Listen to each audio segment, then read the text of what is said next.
Bismillahirrahmanirrahim. Assalamualaikum warahmatullahi wabarakatuh. Waalaikumsalam Waalaikumsalam warahmatullahi wabarakatuh.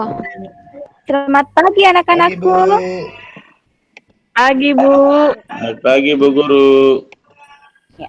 Sebelum kita memulai pembelajaran hari ini, marilah kita bersama-sama membaca doa. Arna Jaya, silakan dipimpin doanya, Ananda. Ya, Bu. Marilah teman-teman kita berdoa sesuai ajaran kita masing-masing. Berdoa mulai. Ya. Setelah kita berdoa, Ibu mengabsen ya satu persatu untuk mengecek kehadiran kalian semua. Kita mulai dari Arna Jaya. Ya, hadir, Bu. Darmawati. Hadir, Bu. Ya.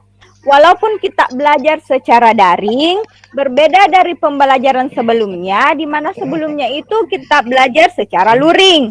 Dan sekarang kita belajar secara daring, dikarenakan karena adanya COVID-19.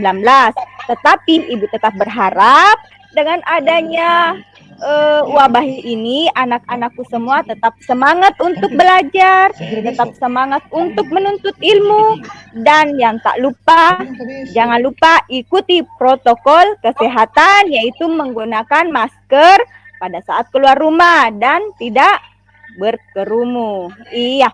Pada pertemuan kali ini, Ibu akan membahas mengenai negosiasi. Kira-kira ada tidak yang pernah melihat apa itu negosiasi? Saya, Bu. Ada anak-anak yang pernah mendengar? Ya, Bu. Ya. Silakan Ya, Arli misalnya, Kati. Bu, Apa itu ketika negosiasi? saya di pasar hendak membeli misalnya sayur, Bu. Kemudian saya menawar dan penjual kemudian memberikan harga dan ditawar sampai akhirnya ada kesepakatan, Bu. Sudah cukup ya. Jadi negosiasi itu ada persetujuan. Jadi tidak akan dikatakan negosiasi jika tidak ada persetujuan. Mungkin ya seperti yang kalian lakukan bahwa dalam kehidupan sehari-hari kita melakukan negosiasi, namun terkadang seseorang tidak menyadari bahwa yang dia lakukan itu adalah ternyata negosiasi. Nah, itu adalah gambaran mengenai pembelajaran kita hari ini. Untuk lebih dalamnya, Ibu akan memaparkan tujuan pembelajaran kita hari ini. Silakan anak-anakku, perhatikan layarnya.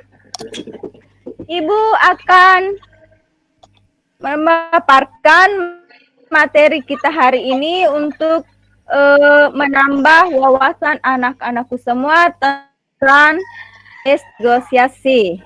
Akan aku perhatikan tujuan pembelajaran kita yang pertama itu adalah menganalisis pengajuan, penawaran, dan persetujuan dalam tes negosiasi secara lisan. Nah, perhatikan tulisan.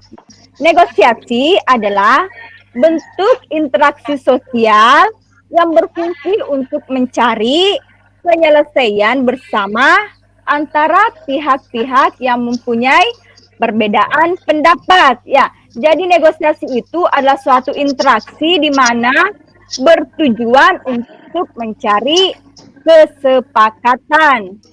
Jadi yang kedua itu adalah ciri-ciri dari tes negosiasi. Yang pertama, menghasilkan kesepakatan.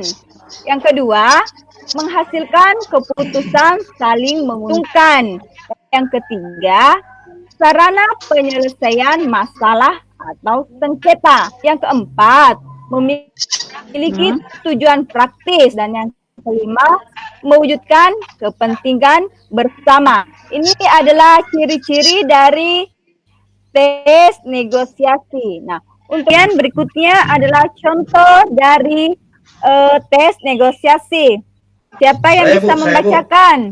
Arli, Bu. Arli, Bu. Oke, Arli. Ya, silakan. Tidak tampil, Bu. Tampilkan, Bu. Ya. Silakan dibacakan. Dengan saya saja, Bu. Dengan Ade, Bu. Dengan Ade. Oke. Ya, silakan. Saya jadi pembeli, Ade ya. Ya, silakan. Ya, Berapa harga sekilo mangganya ini, Bang? 30.000, Bu, murah. Boleh kurangkan, Bang? Belum boleh, Bu. Barangnya bagus loh, Bu. Ini bukan karbitan, matang di Iya, pohon. Bang. Tapi harganya boleh kurang kan? Kan lagi musim. 20.000 saja ya. Belum boleh, Bu. 28.000 ya. Ya, Bu, biar saya dapat untung, Bu. Baiklah. Tapi saya boleh milih sendiri kan, Bang? Asal jangan pilih yang besar-besar, Bu. Nanti saya bisa rugi. Iya, Bang. Yang penting saya dapat mangga yang bagus dan tidak busuk. Saya jamin, Bu, kalau ada yang busuk boleh ditukarkan. Baiklah. Saya ambil 3 kilo ya, Pak. Ya, itulah contoh dari tes negosiasi. Ini adalah kaidah kebahasaan yang digunakan dalam bernegosiasi. Yang pertama, menggunakan bahasa yang santun. Kemudian, terdapat ungkapan persuasif yang membujuk. Persuasif itu adalah kalimat yang mengajak, kalimat yang meyakinkan. Itu adalah persuasif. Kemudian yang ketiga, kesempatan yang dihasilkan tidak merugikan kedua belah pihak. Kemudian yang keempat, bersifat meminta dan memenuhi perintah. Kemudian yang kelima, didasari argumen yang kuat disertai dengan fakta. Kemudian yang kelima, meminta alasan dari pihak mitra negosiasi. Mengapa ya atau tidak.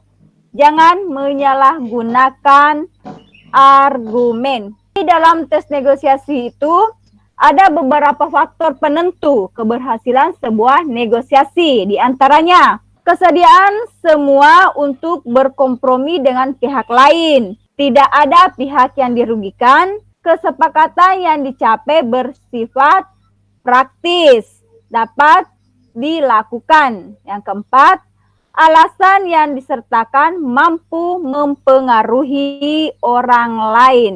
Ya, itu adalah materi yang berkaitan dengan pelajaran kita hari ini, yaitu negosiasi. Ya, pada pelajaran sebelumnya, Ibu sudah membagi kelompok yang terdiri dari 4-5 orang. Jadi silakan kembali pada meremuk pada kelompoknya masing-masing.